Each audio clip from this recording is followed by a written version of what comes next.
Durante siglos, los increíbles relatos recogidos en la Biblia han sido la base del monoteísmo. En las anteriores entregas, hemos visto el papel que jugaron los patriarcas, el Éxodo y la ley. Nos formulamos nuevas preguntas sobre cómo Josué conquistó la tierra prometida de Canaán y reconsideramos la importancia del rey David y el rey Salomón.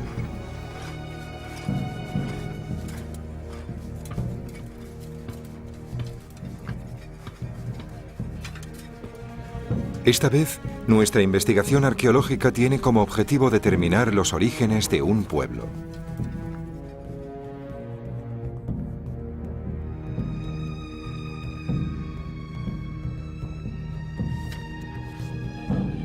¿Quién fue ese pueblo a quien la Biblia llama los hijos de Israel? ¿De dónde venían?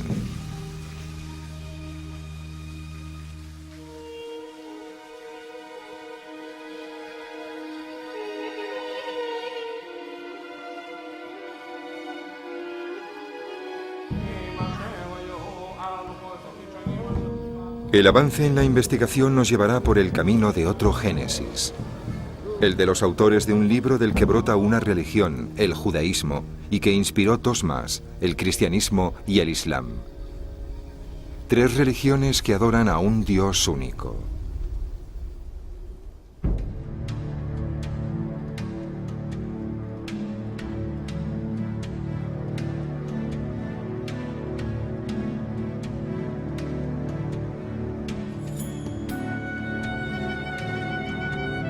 Descubrir la Biblia.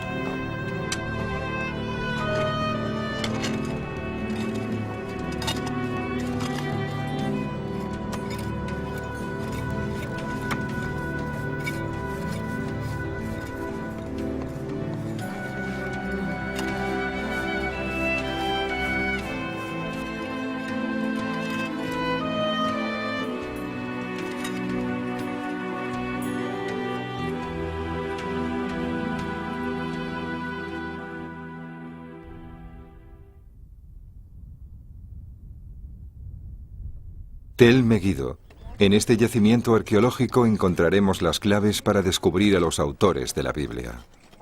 El libro sagrado. Los 25 estratos sacados a la luz en este yacimiento cubren 7000 años de historia de Canaán. ¿Nos permitirán descubrir nuevas pistas sobre el origen de los israelitas?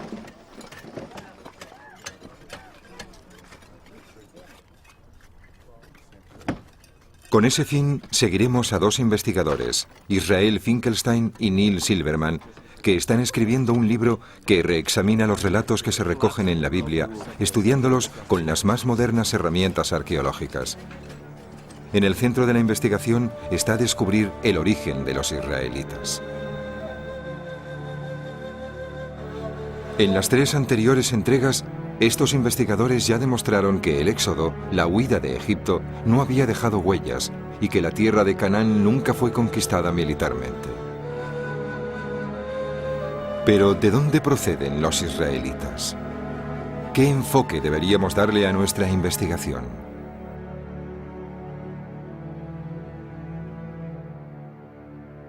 En el Museo de El Cairo se conserva una estela en la que se describe una campaña militar que el faraón Menepta dirigió contra Canaán. La información que contiene puede ser vital. Los príncipes están postrados implorando piedad. Canaán ha sido limpiada de toda maldad. Ashkelon ha sido tomada. Gezer ha sido capturada. Yanoam ya no existe. Israel ha sido arrasado, devastado en su totalidad. Todas las tierras unidas están pacificadas. La única indicación que nos da la estela de Menepta sobre la naturaleza de esta población denominada Israel es que los jeroglíficos contienen los símbolos de hombre y mujer y las tres líneas que indican el plural. En otras palabras, la estela hace referencia a un grupo seminómada que aún no se ha asentado en un lugar fijo, un grupo que se va moviendo sin tener un territorio propio que les pertenezca, y eso es todo lo que sabemos.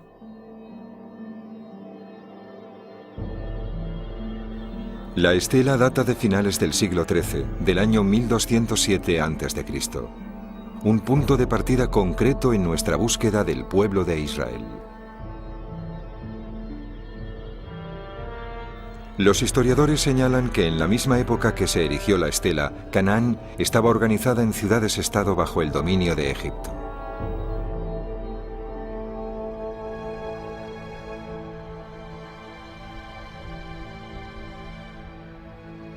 En los estratos del yacimiento de Meguido, que corresponden a este período, se han encontrado restos de una floreciente ciudad. Durante todo el siglo XIII y todo el siglo XIV, Meguido era aparentemente una próspera ciudad canaanita. Pero de repente, sobre el año 1130 a.C., fue destruida. Una capa de escombros carbonizados, claramente visible en muchas zonas del yacimiento, atestigua la violencia del acontecimiento que causó su destrucción.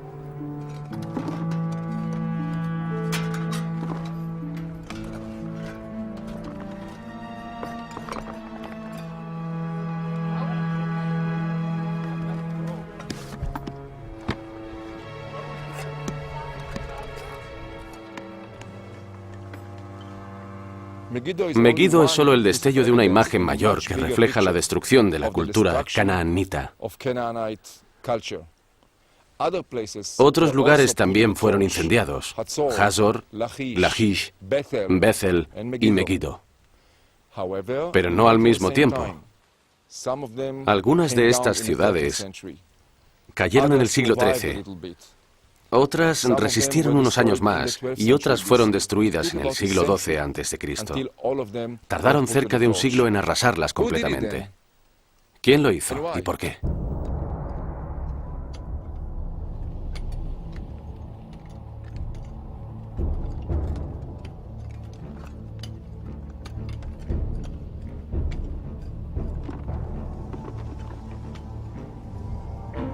Si ampliamos nuestro punto de vista, veremos que toda la región del Levante pasó por un período de intensos conflictos en esa época. Egipto ya no era la potencia de días pasados y había perdido una a una sus colonias más lejanas. Los hititas, que controlaban Asia Menor y el norte de Siria, desaparecieron, igual que la civilización micénica y sus monumentos. En cuanto a las ciudades-estado del Levante, fueron todas barridas. El paisaje político de Canaán cambió radicalmente. ¿Cómo ocurrió?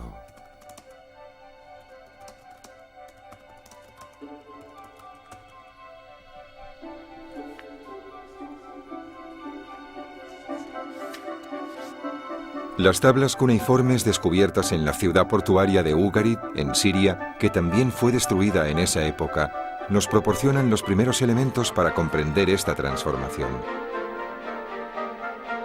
Estos textos revelan un clima de miedo y confusión. Una vez descifradas, estas tablas proporcionaron pruebas sobre las causas de esta agitación. Hammurabi, el último rey de Ugarit, escribió al rey de Alasilla, la actual Chipre: «Padre, los barcos del enemigo han llegado, han quemado nuestras ciudades y han sembrado la destrucción por todas partes». ¿Qué temible enemigo era capaz de dar un vuelco así al mundo antiguo? ¿Quiénes eran estos invasores llegados del mar?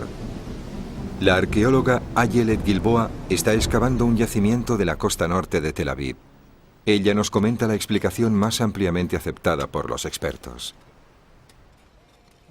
Una de las principales posibilidades, y también de las más lógicas, apuntaría a lo que conocemos como movimientos de los pueblos del mar, que tras 100 años de investigación aún continúan formando un grupo de pueblos muy poco conocido. Se cree que vinieron de algún lugar del oeste, puede que de Grecia, quizás Anatolia, que nos queda al oeste, posiblemente Chipre, y se asentaron en esta región, en la costa del Levante. Entre esos pueblos, los más célebres y los más famosos son los filisteos. Conocemos a los filisteos por la Biblia, pero además de ellos había otros grupos de pueblos del mar.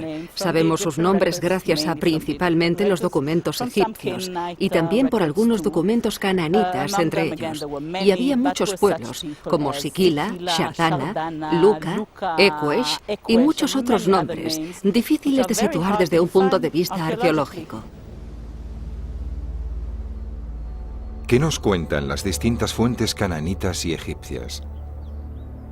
En Medinet Habu, en el Alto Egipto, Una inscripción monumental de la época de Ramsés III describe unos ataques perpetrados por unos invasores desconocidos. Las inscripciones muestran una campaña militar y una batalla naval, barcos volteados, arqueros, hombres caídos al mar.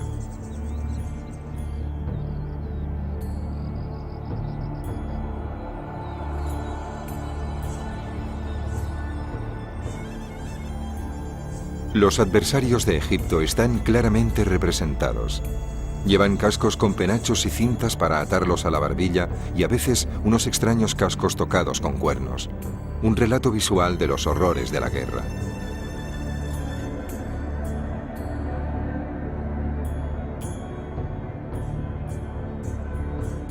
En menos de un siglo, el XII, los pueblos del mar ocuparon toda la costa.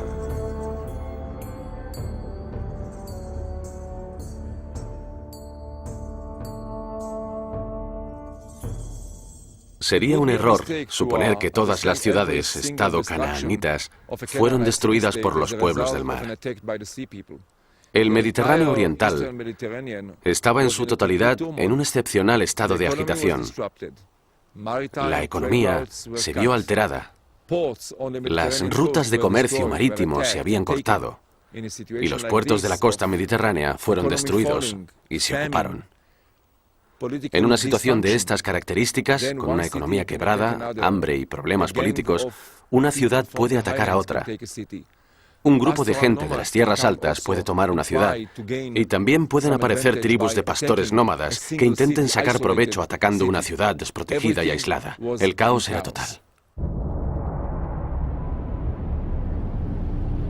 Mientras las ciudades-estado se iban desvaneciendo una tras otra, en las tierras altas iba a producirse un hecho bien diferente. En esa época, la densidad de población de la región era muy baja. Su estéril topografía hacía que las comunicaciones fuesen difíciles.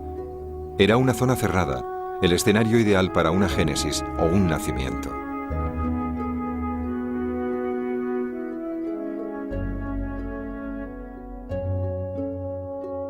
Hasta finales de los años 60, las tierras altas eran prácticamente una incógnita en términos arqueológicos. Tras la guerra de 1967, Israel pasó a administrar estos territorios. Fue entonces cuando algunos equipos arqueológicos empezaron a llevar a cabo misiones exploratorias en la superficie.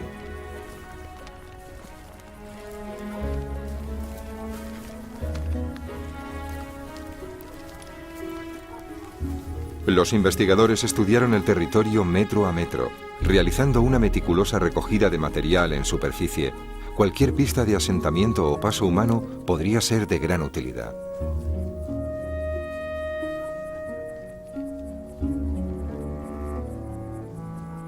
Se recogió hasta el más pequeño de los objetos que pudiesen aportar algún registro y se tomó buena nota de su localización.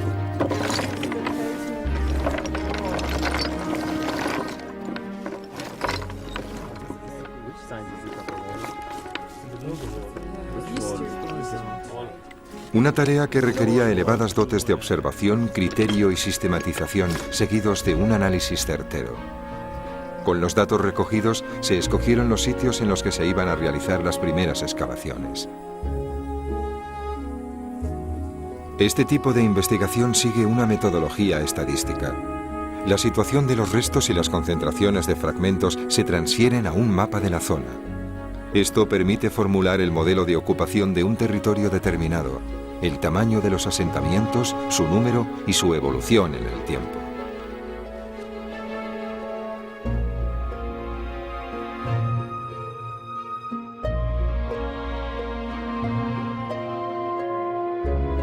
Siguiendo esta metodología, no se dejó ni un palmo de las tierras altas sin inspeccionar. Los resultados fueron impresionantes. Entre los siglos XII y X a.C., casi 250 pueblos ocupaban las tierras altas del centro de Canaán. Y sin que se encontrase la más mínima pista de conquista militar.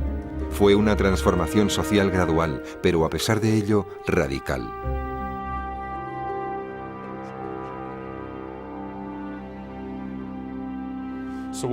Aquí tenemos el mapa de todas las investigaciones realizadas durante décadas en las tierras altas, de sur a norte. El mapa mismo ya es extremadamente importante, pero hay otro paso que dar. Se trata de mostrar y estudiar este mapa, contrastándolo con el mapa del periodo anterior y el del periodo posterior. Entonces se ve el proceso, y eso es lo realmente increíble, porque en la Edad de Bronce tardía son muy escasos, hay muy pocos asentamientos. En todas las tierras altas, unos 30. Y luego, después de un periodo de tiempo muy corto, vemos una auténtica oleada de asentamientos, ya que aparecen unos 250 lugares por toda la zona. Este flujo marca el nacimiento del primer pueblo de Israel.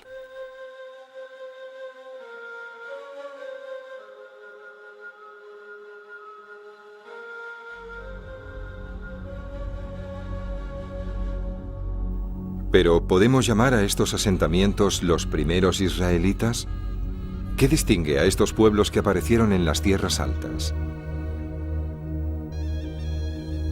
El trazado de sus poblados, que es muy diferente al de los pueblos de las tierras bajas, nos da la primera pista. Estos pueblos tenían forma ovalada.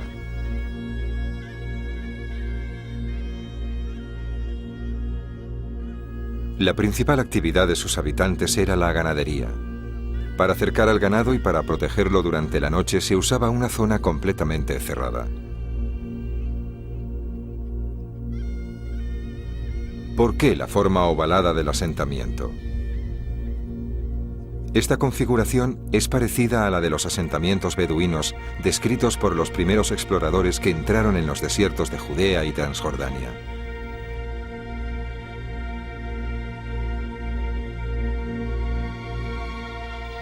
¿Fueron los habitantes de las tierras altas antiguos pastores nómadas? ¿Cambiaron sus tiendas por refugios permanentes?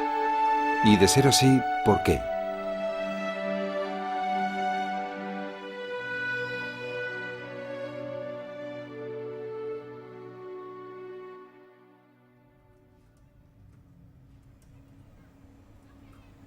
Parece que Israel Finkelstein ha descubierto por fin una pista que le permita avanzar su investigación sobre los orígenes de los israelitas. Pero para seguir adelante, tiene que contemplar nuevos datos etnográficos y etnoarqueológicos, extraídos del estudio del modo de vida de los beduinos de hoy.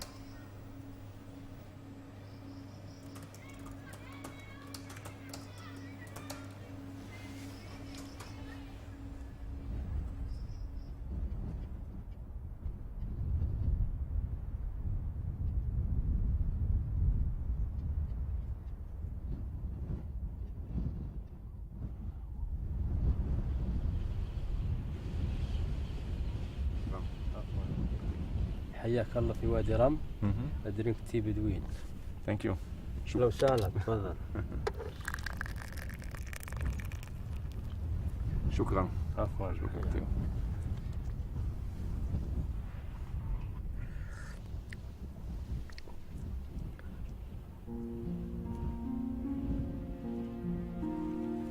El modo de vida de las tribus nómadas depende de un sistema de intercambio con las poblaciones sedentarias, un sistema apoyado en reglas concretas. Los pastores aportan proteínas animales y cuero, mientras que las poblaciones asentadas proporcionan cereales y otros productos agrícolas. Los cereales son la base de la dieta de las sociedades tradicionales, pastores nómadas incluidos. Sin estos cereales, los beduinos no podrían continuar con su vida nómada. Si por cualquier razón el sistema de intercambio se viniera abajo o fuese imposible de mantener, los beduinos se verían obligados a producir sus propios cereales. Pero para hacerlo, primero tendrían que asentarse. ¿Qué causó la caída del sistema de intercambio y obligó a los nómadas pastorales a asentarse en las tierras altas? Es importante recordar que en la última fase de la Edad de Bronce tardía nos acercamos paulatinamente a una significativa crisis en toda la región. Canaán, las tierras vecinas, todo el Mediterráneo oriental sufre una grave crisis. Los imperios se vienen abajo, se destruyen ciudades, la administración egipcia ha desaparecido de Canaán y la gente huye de los pueblos.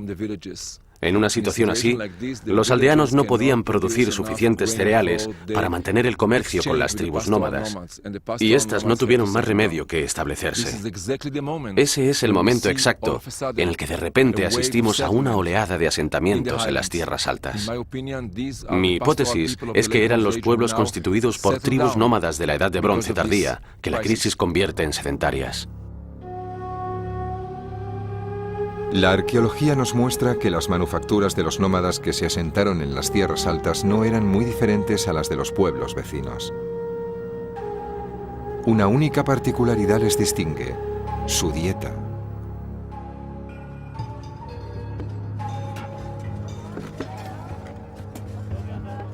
En ninguna de las excavaciones arqueológicas de las tierras altas se han encontrado nunca huesos de cerdo. ¿Qué puede significar este hecho? ¿Qué razones pueden explicar esta peculiaridad?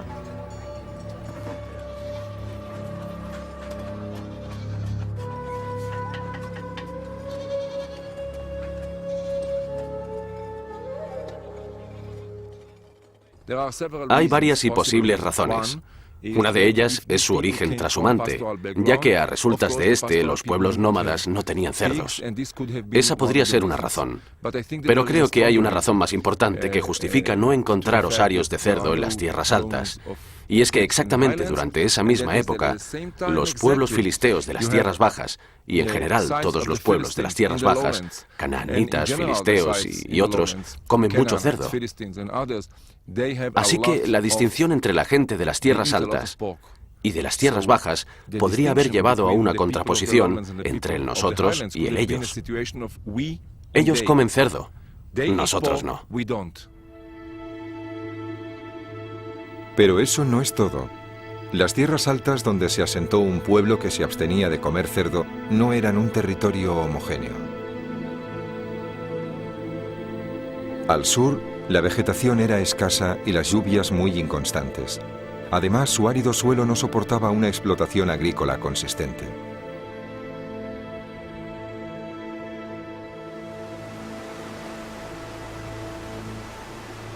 El ambiente en el norte era muy diferente. Las abundantes fuentes de agua y los fértiles valles favorecían una agricultura basada en el cultivo de cereales.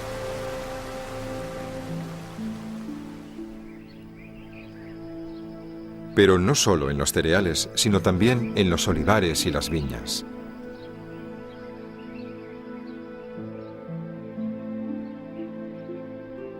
Los muchos restos de prensas encontrados en la zona atestiguan un sistema agrícola desarrollado, además de una de las actividades más lucrativas de la época, la producción de aceite y vino. Los pueblos que ocupaban estas rutas comerciales se enriquecieron y acabaron por convertirse en ciudades.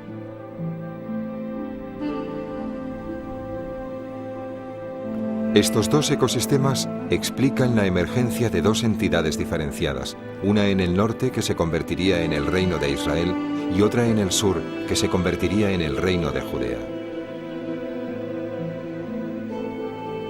Muchos arqueólogos han buscado sin éxito algún rastro del reino unificado de David y Salomón, tal como se describe en la Biblia. ¿Existió un reino así alguna vez?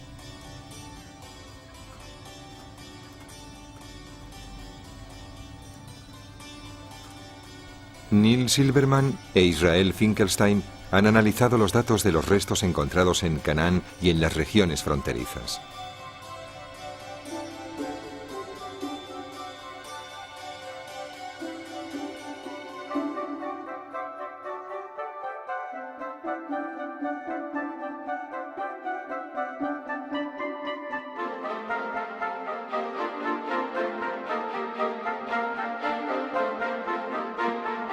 Dos inscripciones en concreto han arrojado algo de luz a su objeto de estudio.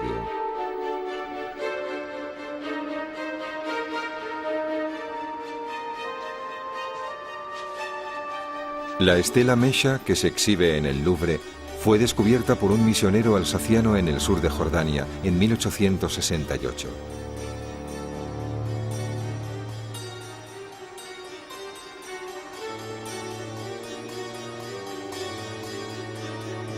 La inscripción dice que la erigió el rey Mesha de Moab para agradecerle una victoria contra el reino de Israel al dios Kemosh.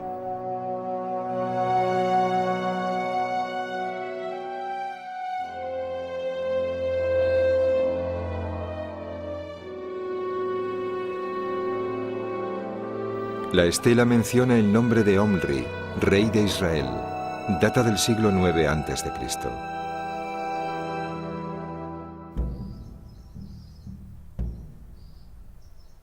En 1993 se descubrió otra estela del mismo período en el norte de Israel. En ella se dice que el rey Hazael de Damasco mató al rey de Israel, Jehoram, y al rey de Judea, Ahasia, de la casa de David.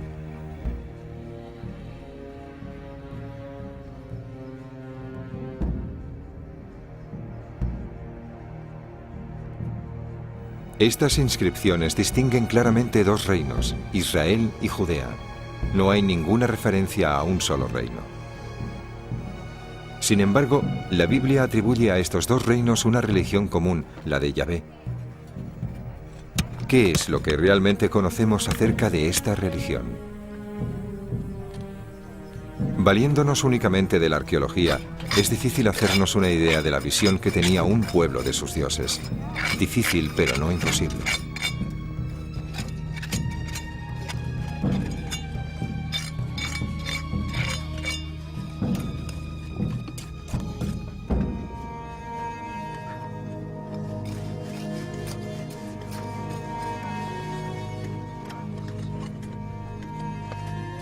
Las excavaciones llevadas a cabo en diferentes yacimientos, tanto en el norte como en el sur, han descubierto una gran variedad de objetos consagrados al culto. Diosas de fertilidad con sus respectivos compañeros y encarnaciones animales de las divinidades.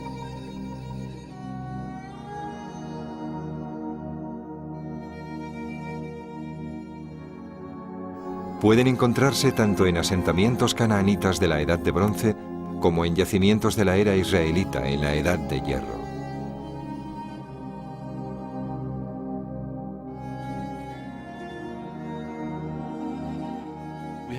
Tenemos muy poca información sobre su religión.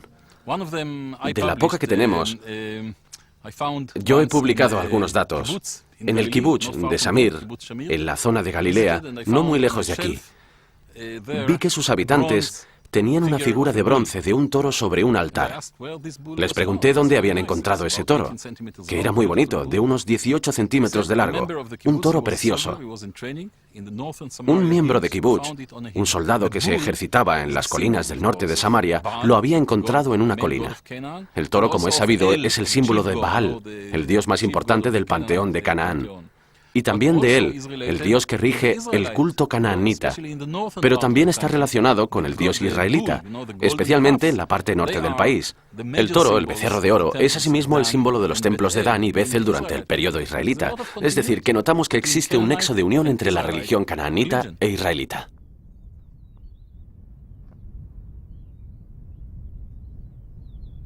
¿Qué sabemos sobre Yahvé? Algunos versos bíblicos atestiguan el culto a un dios del desierto del sur, pero adorado también en el norte con fervor similar.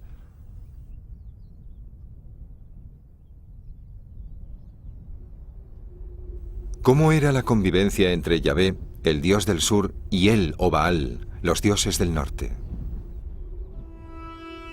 Si damos crédito a los restos encontrados por toda la zona, parece que bastante buena. Sin embargo, la Biblia asegura que era conflictiva. El episodio más conocido de este conflicto es sin duda el del becerro de oro, que tuvo lugar mientras Moisés recibía las tablas de la ley de Yahvé en el monte Sinaí.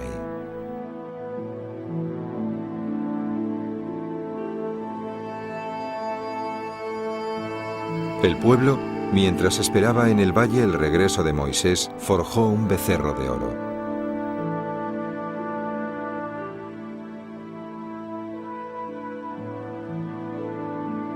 Como en otros pasajes similares del Antiguo Testamento, el ídolo acabó siendo destruido y Yahvé triunfó.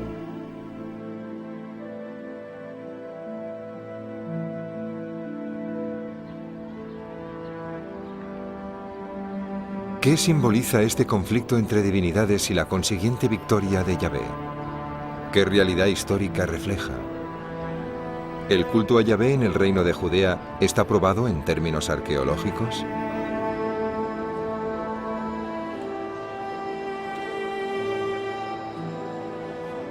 En el Museo de Israel, en Jerusalén, podemos ver dos amuletos que datan de alrededor del año 600 a.C. Fueron descubiertos al sudoeste de la ciudad vieja de Jerusalén.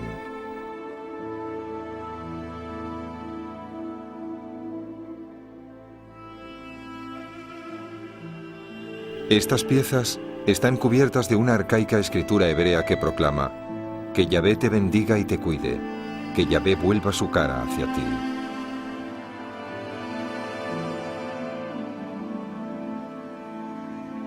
Este texto se parece mucho al que encontramos en el versículo bíblico más antiguo. Está claro que Yahvé era la divinidad nacional. Se adoraba a Yahvé como a un dios autóctono, igual que los amonitas adoraban a Milcom, los moabitas adoraban a Chemosh y así sucesivamente. Pero adorar a un dios oficial no excluye que otras divinidades puedan ser igualmente adoradas. Al contrario, una deidad nacional es importante para garantizar la protección del pueblo e incluso para que el rey pueda dirigir bien a su pueblo en tiempos de guerra. Pero todo lo que concierne a los asuntos de fertilidad, por ejemplo, o las tormentas, debía solicitarse a otras deidades más específicas. En el caso de la fertilidad se recurría principalmente a deidades femeninas. Incluso en la antigua Judea existen evidencias de que existía un pequeño panteón que rodeaba a Yahvé, y eso es también incuestionable en el caso de Israel.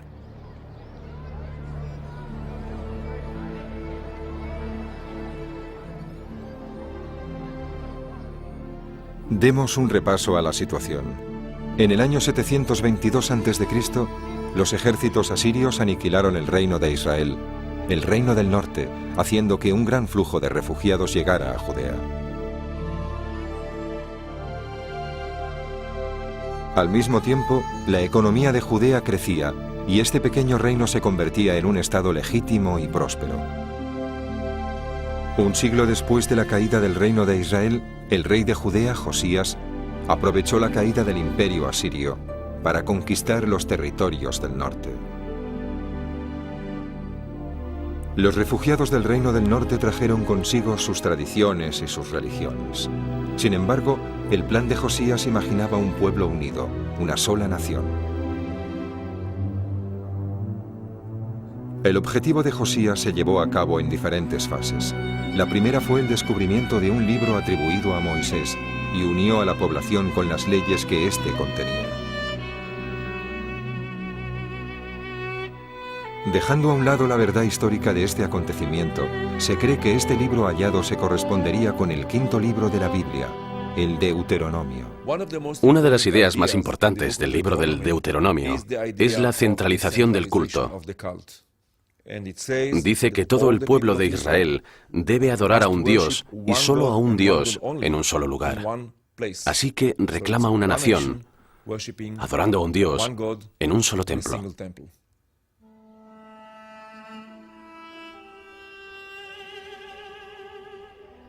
La segunda fase fue la erradicación de cualquier religión rival para unir al pueblo alrededor de un solo Dios. Finalmente, la última fase requería elaborar una historia común que combinase las tradiciones del norte con las del sur.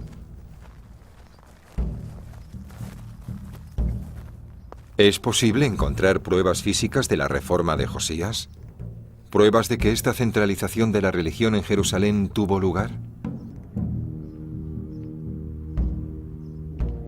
El templo de Arad, en el Negev, construido en el siglo VIII a.C., se levantó en el interior de una fortaleza.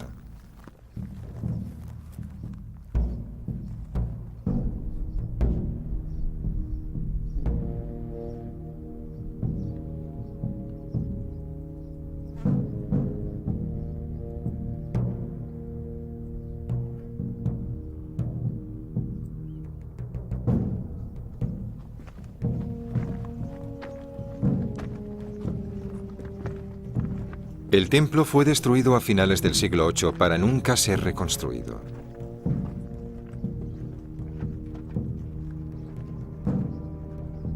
Se construyó siguiendo el modelo de los templos que habían sido erigidos en Canaán durante siglos, un modelo cuyo origen se remonta a la Edad de Bronce tardía.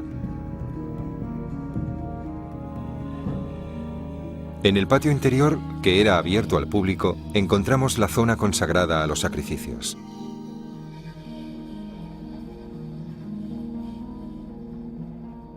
El patio da a un santuario reservado únicamente a los sacerdotes. Tras él, lo más sagrado, 2 altares y 2 piedras verticales que representan lo que la Biblia llama enigmáticamente Matseba.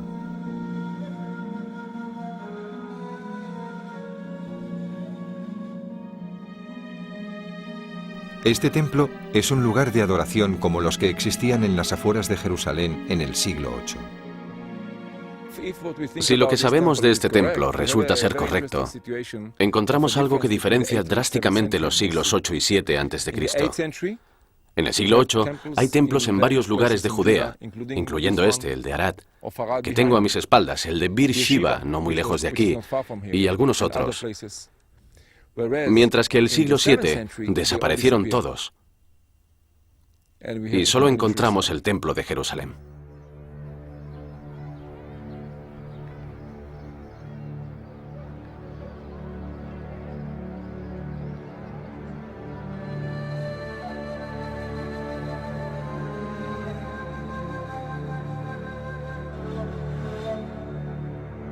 La Biblia presenta la declaración de Josías a los ancianos de Judea y Jerusalén. Pasemos a cuestionar la naturaleza de este libro en toda esta historia.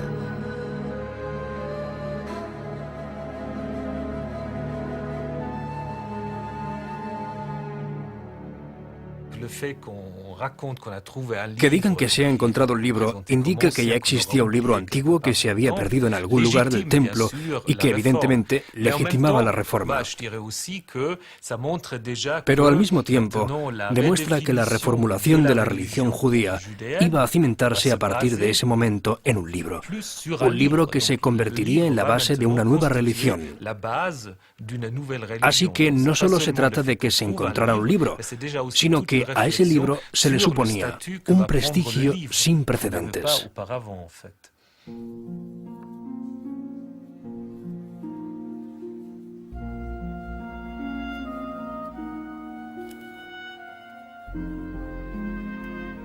Para continuar con nuestra investigación, debemos tener presente una cuestión muy importante: la escritura.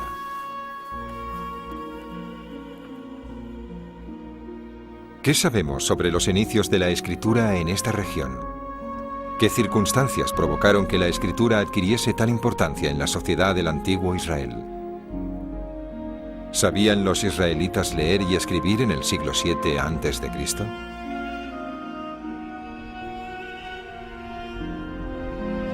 Nuevamente debemos recurrir a la arqueología para dar con las respuestas.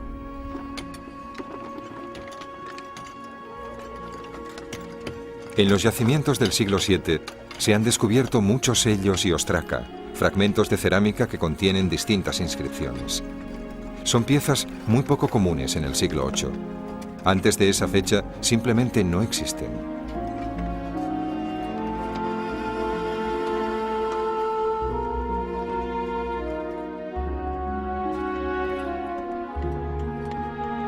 Estos breves textos nos hablan de asuntos económicos o administrativos.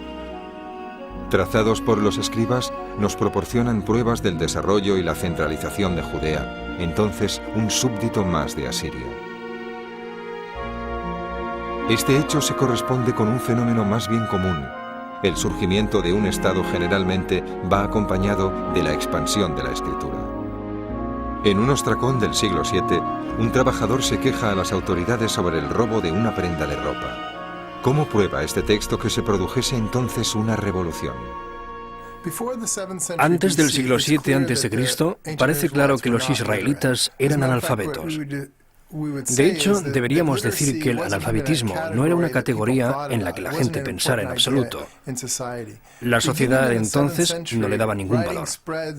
En el siglo VII, la escritura empieza a extenderse por todas las clases de la sociedad israelita. Escriben los sepultureros, los oficiales de la armada, los jornaleros, una gran variedad de gente perteneciente a todos los estratos de la sociedad empieza a escribir y parece que también a leer. Y la expansión de la escritura en el antiguo Israel, en ese momento, indica que con la escritura se inició un proceso de alfabetización en Israel. Y claro, este arranque sería vital para que emergiera un texto sagrado escrito y del que emanase la autoridad.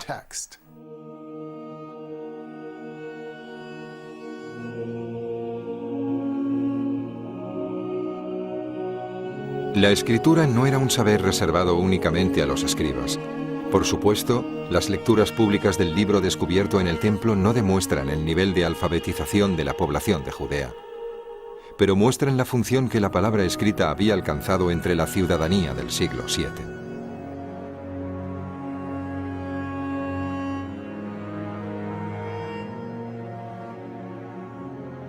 En el pequeño estado de Judea, bajo el reino de Josías, una revolución había empezado. El hecho de que un texto sagrado emergiese de una sociedad trashumante, ganadera y agrícola por necesidad, marca un hito en la civilización occidental. Nunca antes en la historia de la humanidad, ninguna sociedad había sacralizado textos jerárquicos. La mayoría de las civilizaciones de Oriente Próximo poseían textos únicamente administrativos. La autoridad, tanto cultural como religiosa, pasaba de familia a familia, mediante la tradición oral. No se transmitía mediante la lectura de un texto, ni recurriendo a un texto reglado. Con las reformas religiosas de Josías, con su invocación al poder reglamentario de un texto escrito, vemos como por primera vez en la historia de la humanidad se deposita la autoridad en un texto. Y ese texto escrito posee una autoridad vinculante que abarca toda una cultura, para todo un pueblo, diferenciándose de la autoridad familiar y de la tradicional.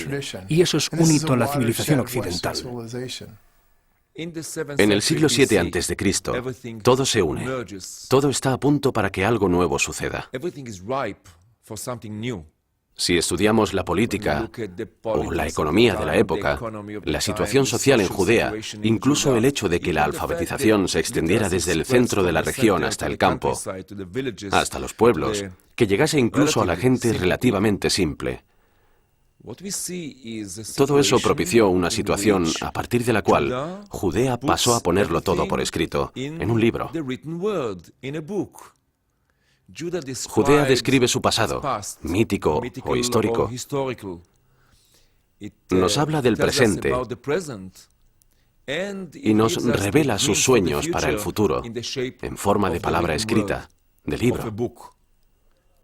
Y eso es algo nuevo en la historia de la aventura de la humanidad.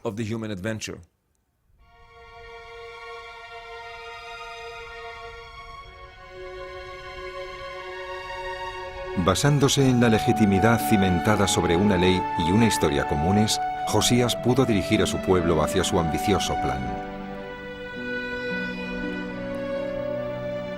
Pero el sueño de un gran reino que uniría por primera vez los pueblos de Israel y Judea no se iba a cumplir. Josías murió antes de poder hacerlo, asesinado por el faraón Necao II. Su muerte apenas ocupa unas líneas de la Biblia, y lo peor aún estaba por llegar.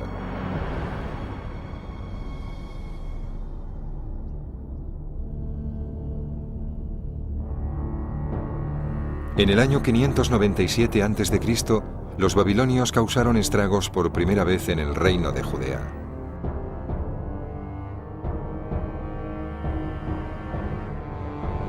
Once años más tarde, Nabucodonosor entró en Jerusalén.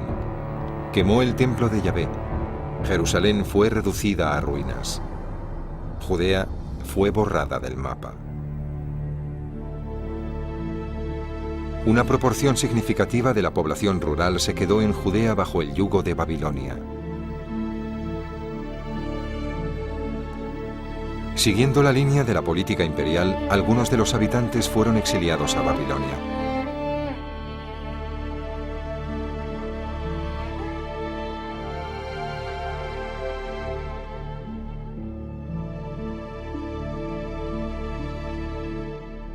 El último rey de la casa de David, Zedequías, cuyos hijos fueron asesinados, también fue llevado al exilio.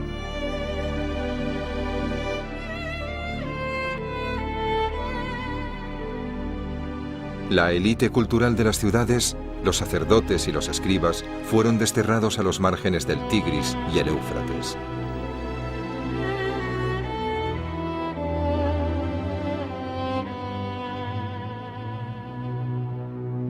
El libro de los Salmos lamenta que junto a los ríos de Babilonia nos sentamos y lloramos.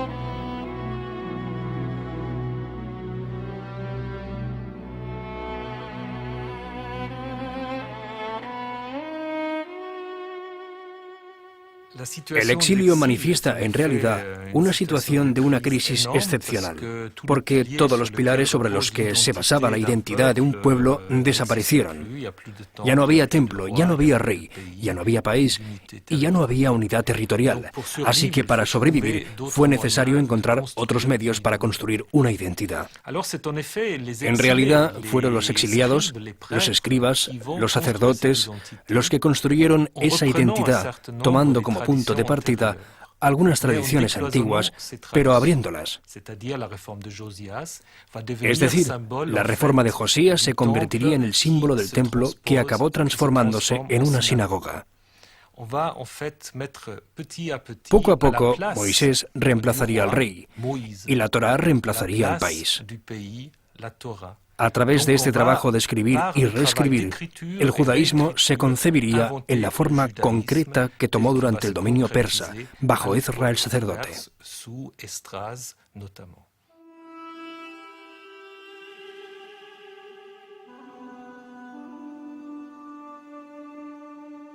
Es por eso que los estudiosos bíblicos han sugerido que el escriba Ezra dio los últimos retoques a la Torá, el Pentateuco.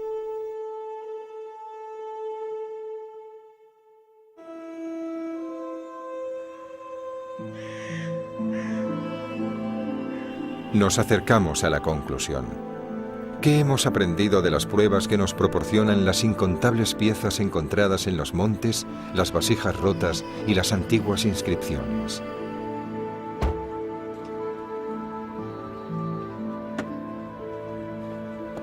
Estamos en el Departamento de Teología de la Universidad de Lausanne. Israel Finkelstein va a encontrarse con Thomas Romer.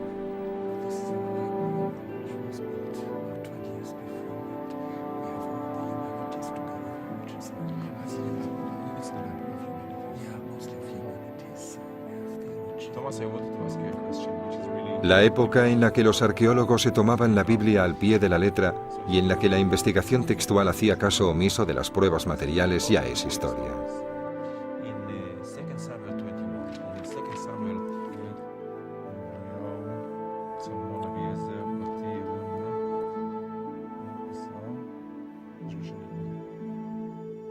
En cuanto a ti, bueno, ¿estas nuevas revelaciones arqueológicas han cambiado algo?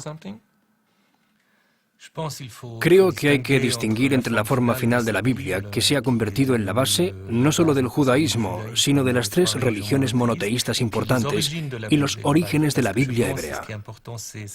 Lo que creo que es importante es la cuestión de los orígenes. Ya no se trata del deambular de Abraham o David. El cambio más significativo es la constatación de que había una voluntad política en este origen. Déjame darle la vuelta a tu pregunta. ¿Cómo ves tú la Biblia hebrea? ¿Cómo la definirías? De algún modo, empecé a sentirme más cerca de los autores del texto, porque entendía mejor cuáles eran sus necesidades, sus frustraciones o los problemas a los que se enfrentaron.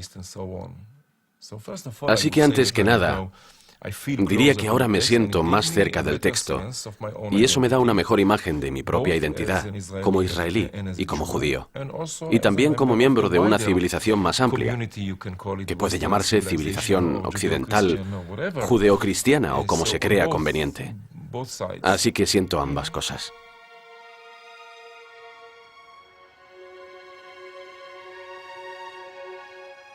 Durante muchos años, nuestros únicos conocimientos sobre la Biblia procedían de la misma Biblia. Pero la arqueología moderna nos sugiere un nuevo enfoque, un intento por entender las historias de la Biblia en su contexto político, geográfico, histórico y cultural.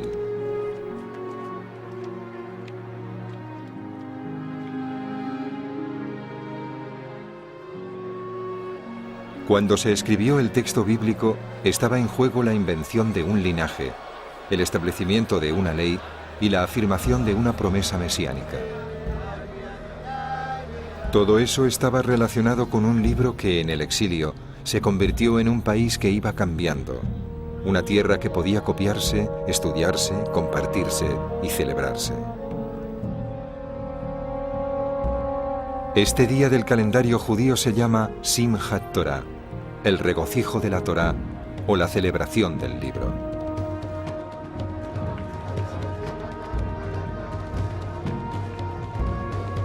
Como resultado de unos acontecimientos que sus protagonistas no previeron, estos pilares se convertirían en los cimientos del judaísmo.